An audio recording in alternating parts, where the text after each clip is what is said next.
There's a ton of good information, good principles in here just about your thought process. And again, we're in a business of ups and downs. Things go right, things go wrong. A lot of times, the difference between doing well and not doing so well is in between your ears. So that's kind of what this whole book was written about. So just a quick quote when I was looking at this book, which is, I might as well think big. Why should any thought be small? I might as well think big if I'm going to think at all. So the idea is we're all having thoughts in our mind all the time anyways. The choice is yours whether you're going to kind of reach for the stars or you're going to think mediocre or average. So we might as well use our mind to for the benefit of ourselves to the best of our ability. So the question that the book starts off with is, what is the main difference between a high producer versus all others who are ordinary or even below average? Anybody have any ideas what that might be?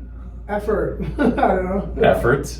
Their thoughts and attitude. Oh yeah. Thoughts and attitudes. That's what we're going for. That's a good guess considering we're talking about the magic. Yeah. Thoughts and attitude. So the main difference is, so what they did was they followed two people, same job, same company, same opportunity, same territory, same everything. And they looked at the person who was doing really, really well, who had like tremendous success that everybody in the company sort of looked up to and said, wow, this guy's, crushing it. And then they looked at the other ones who were kind of not doing so well. And as it turns out, the one who was doing really well had no other special superhuman skills or powers or any of that stuff. It was just the fact that when he started his day, when he went out into the marketplace, when he dealt with customers, he was using his mind. He had already set the day for thinking big, as opposed to the other ones were just kind of like minimum standard, average, mediocre thinking.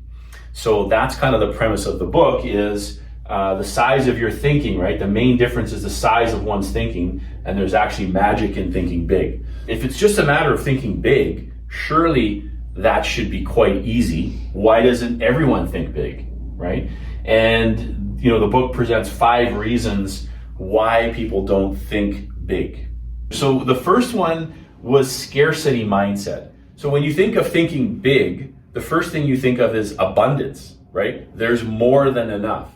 Well, the opposite of that is scarcity. There's not that much opportunity out there. So when someone looks and they feel like everything's slipping away, right? They're losing. There's not a chance to get their fair share. They're worried that there's not enough. So by thinking scarcity thoughts, you're actually thinking the reverse of thinking big. So that was one of the reasons. Another one was fate. Well, people just say, whatever will be, right? What's the use? Take whatever life gives. So they just feel resigned to the fact that whatever they think isn't going to make a difference anyways. Whatever's going to happen is going to happen. So why should I even change my thoughts to think something else when in fact, whatever's going to happen, it happens anyways. Is the price, right? So there's effort involved in thinking big and having big dreams and big goals. So some people think, well, if I think big, it's going to be too hard. It's not worth the price. It's not worth the effort. I don't want to put in all this extra work because if I think big, it's going to take more of my time, to take more of my effort. So, forget it. Another one was competition. I think you mentioned that, Rona, where, someone says, well, I'm not as good as everyone else, right? I'm just going to do my thing because that's about my skill level. But the rest of the guys who are really crushing it out there, they're really good, right? And there's too many others that are fighting for my share. So, I'll just take my little bit based on my ability and I won't strive to be any better. So they're worried about the competition. The fifth one, and the biggest one why people don't think big is belief, right?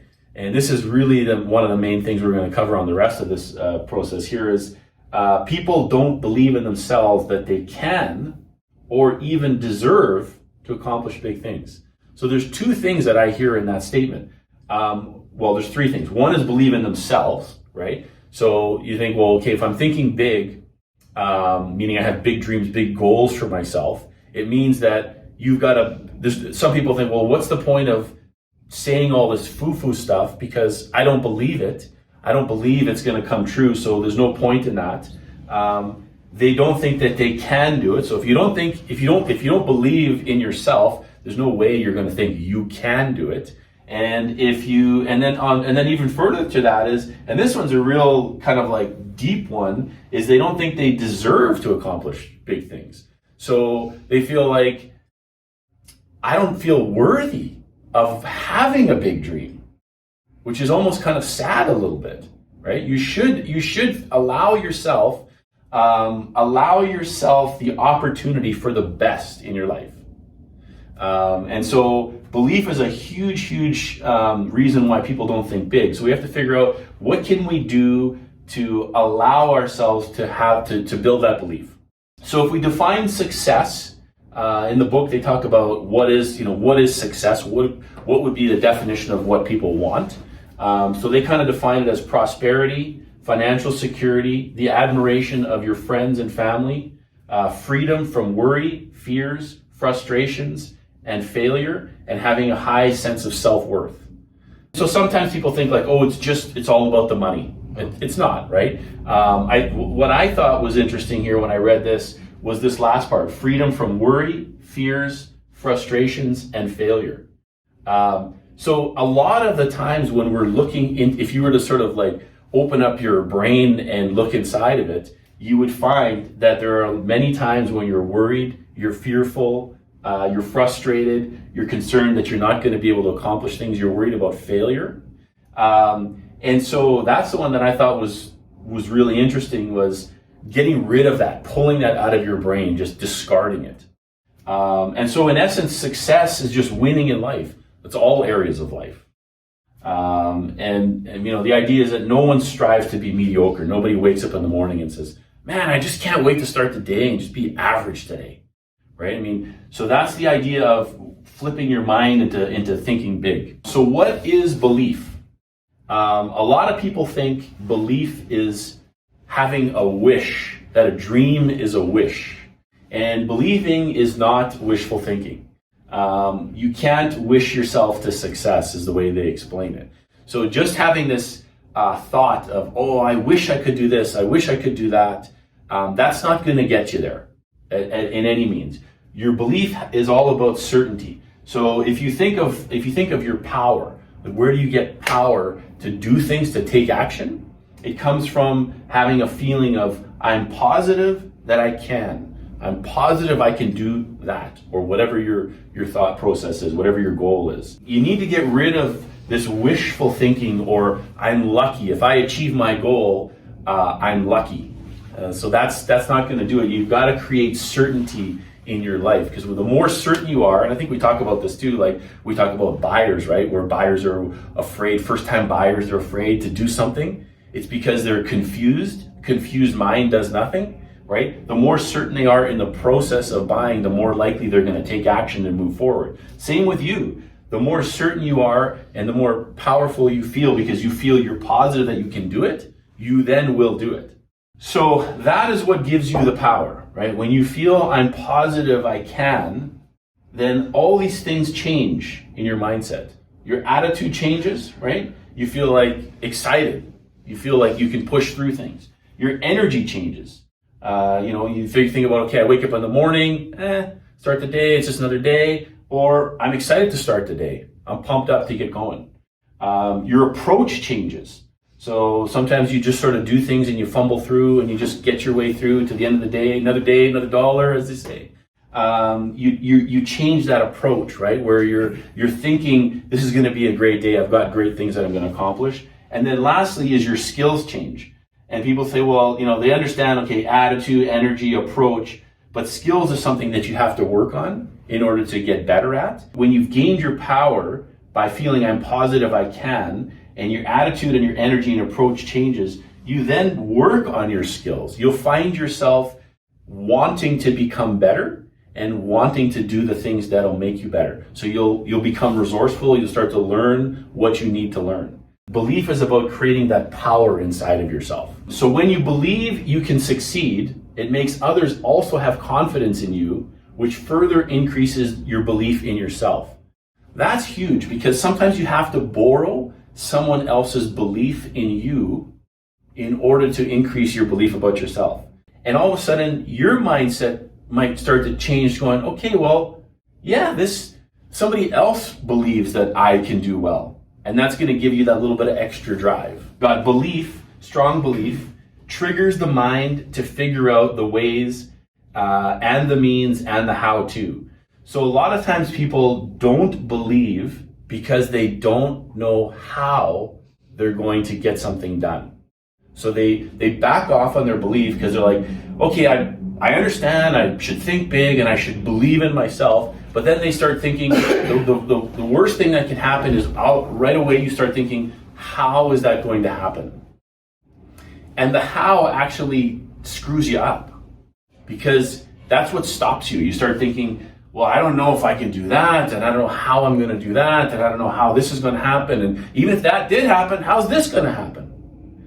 So that's what breaks your mindset down, and it's, you got to look at it the reverse, right? The stronger your belief, that will then trigger your mind to figure out the ways, the means, and the how-to. Those things will appear in due time. Don't put the how before the belief.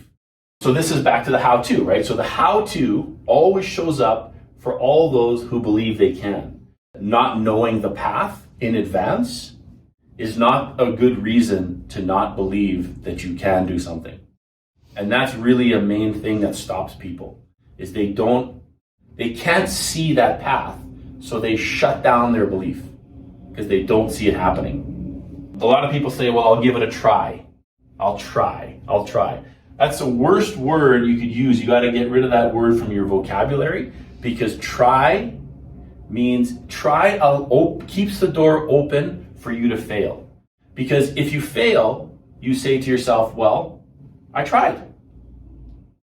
So if you say, I'll give it a try, you're actually not cutting anything off. You're leaving that door open for failure.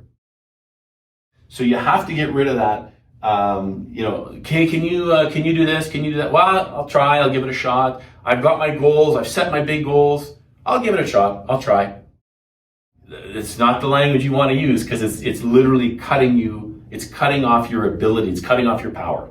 So let's talk a little bit about negative power while we're talking about that. Disbelief equals negative power. So when you don't believe in yourself, or you don't believe something can happen, it's not that it gets rid of your power, it actually turns it negative. It's doing double duty on you. So when you disbelieve or doubt, your mind will attract and look for reasons to support your disbelief, and your subconscious will ensure that you fail. So if you remember, we talked about the reticular activating system, where you're out looking for what your brain is already thinking about. So you bought a new car, you're going to see that new car. When you start doubting, oh, I doubt I'm going to get the sale. I doubt this is going to happen. I doubt this guy's going to answer the phone. I doubt this person is going to want to talk to me. I doubt this is a good lead. I doubt they're going to write an offer. I doubt they're going to list. I doubt that this is going to happen in the time that I need it to happen. You start actually pulling that stuff towards you. You start attracting it like a magnet. Your doubt actually creates that situation. It helps to pull that situation towards you.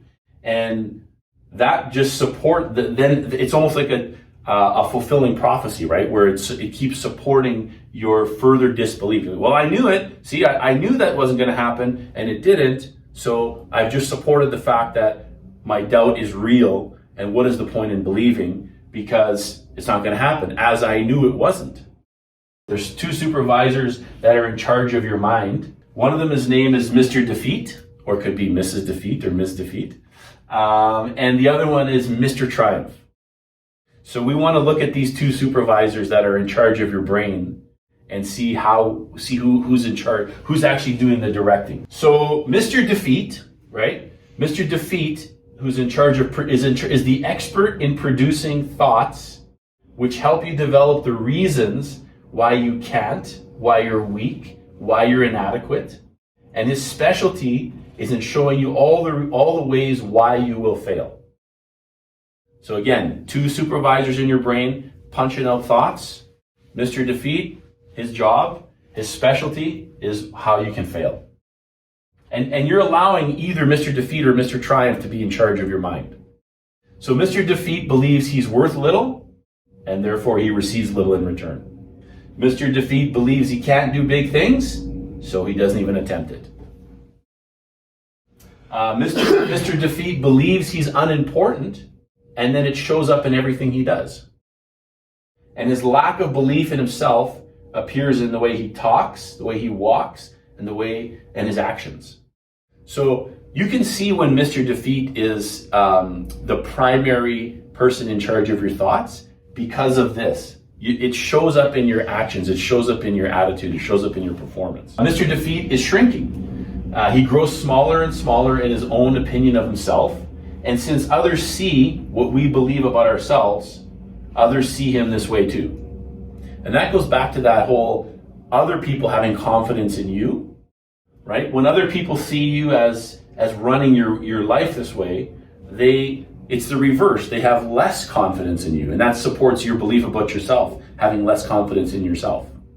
Then there's Mr. Triumph, the reverse, right? So Mr. Triumph is fully in charge of manufacturing all the positive thoughts, and he specializes in producing all the reasons why you can, why you're qualified to win, and why you will win. So this is the other supervisor in your mind. Mr. Triumph believes he's worth much, and so he receives much in return. He believes that he can handle big things, and so he easily tackles difficult tasks. Mr. Belief believes he's important, and it shows in how he carries himself. And so everything he does, his character, his thoughts, his views, all say one thing. Here's someone who's advancing forward. Here's a professional. Here's an important person. And the interesting thing is, when you really believe that inside and you feel that inside, you project it. You walk that way, you talk that way, you act that way. And in turn, people will treat you that way. So you're in charge. Mr. Defeat convinces you to fail. Mr. Triumph shows you you can succeed. So the more work you give to either of them, the stronger they get. They'll even add more personnel in the factory to help increase production of the thoughts and take over your mind. So again, it's that the more energy you give to either defeat or the more energy you give to triumph, that's what you're going to get more of in your mind. The only wise option is you must fire Mr. Defeat. You don't need Mr. Defeat, and you don't want Mr. Defeat. Mr. Defeat is killing your belief. Mr. Defeat is killing your belief. He needs to be booted out. So there's 3 ways to develop belief. The first one is think success, never think failure. When you think success and not failure, you think I will, not I will win, not I will probably lose. And that's a massive distinction actually, because there are people that when they get into certain situations, and we talked about not even bothered, people say, why should I even try? Because somewhere in the back of their mind, I'll try, but I'm probably going to lose. It's probably not going to happen, right? And you have to clear that away, right? You think failure and you'll fail. Success thoughts have to dominate your mind. Thinking about success will condition your mind to create the plans that will. So when you're thinking success, those plans, the how-to, will show up. You have to think it first. You can't think of the how-to first. You can't defeat yourself by saying, well, I don't know how it's going to happen, so forget it. You are better than you think you are. You have to think, I'm the best, not I'm outclassed. And you'll notice when you see somebody who believes and thinks that they are good versus someone who already comes to the table and already feels defeated. It's like if you ever get into a negotiation, I don't know, with another agent or something like that, and you automatically have this thought, oh, this guy's a player, I'm going to have a hard time, getting this thing put together, or they're probably going to get their way. Or if you have somebody that you think is maybe a rookie or just started or whatever, or maybe you've had a dealing with them before and you kind of were able to push them around a little bit, not push them around, but out negotiate them, outsmart them, you right away make that opinion, oh, I got this. I'm going to get my way in this transaction, right? So that's the thing is you can't let anybody outclass you. So never sell yourself short. Success isn't based on luck or being superhuman. Success happens to ordinary people who just simply believe in themselves. Think big goals, win big success. So big ideas, big plans are more exciting and often easier, certainly no more difficult, to think of than small ideas or small plans. The size of your success is determined by the size of your thoughts. So you're thinking anyway. There's thoughts coming in your mind anyway. Why not think of the big thoughts, right? I mean, this is the interesting thing is certainly no more difficult to think of than small ideas or small plans. And the reason why it's easier is because it's more exciting. If you've ever had an idea pop into your mind that got you pumped up, that got you energized, right? That's easier. You get into this state of flow where you're excited for this new thing, new venture. If you think about when you first got into real estate, you were probably super excited about it, right? And it's easier to think, hey, I'm going to get in, this is going to happen, and all of a sudden you start coming up with these great ideas of how you vision your career is going to go. No one starts and thinks, well, I'm going to get in, but I'm probably not going to do well, and what's the point, right? When something's new, a new venture, a new idea, it's easier to get more excited about something that is that's exciting. But there's actual practical things that you could do in your day-to-day life that will help you to turn yourself into this person that thinks big. One of them, which I'll just kind of skip ahead, but one of them, and I've taught this to my kids, is people who find themselves important or big thinkers speak loudly, which I thought was a weird thing. Not weird, but I thought it was interesting, right? So they're like, okay, if someone who believes in themselves speaks forcefully, could you reverse that and say, speak forcefully, and that will help you believe in yourself? Right? If this equals this, does this equal this? Probably. So I've been in situations where, my kids, for example, have been in like a presentation in class or whatever. Maybe they're a little bit nervous or they feel like, oh, what if I say the wrong thing? What if the class laughs or whatever the case may be? And, I've always told them, whatever you do, when you get up there, speak loudly, speak forcefully, and you will be viewed as someone who's important or someone who's powerful, someone who knows what they're talking about. If you get up and you're more meek and you're more quiet, it's easier for someone to form an opinion, oh, this person doesn't know what they're talking about, or if they make a mistake, ha ha ha ha, you hear the class laugh at you or whatever, right? So the idea is flip it around, right? If this equals this, then this should also equal this. So there's certain strategies and techniques in the book where they've figured out what are the characteristics of big thinkers, what are the characteristics of quote unquote important people or people who see themselves important or people who have big belief about themselves. And if those are their characteristics, could you reverse it? What if you didn't feel that about yourself? Could you act, talk, speak, and present yourself in these ways? And will that create that internal belief in yourself by doing those physical actions?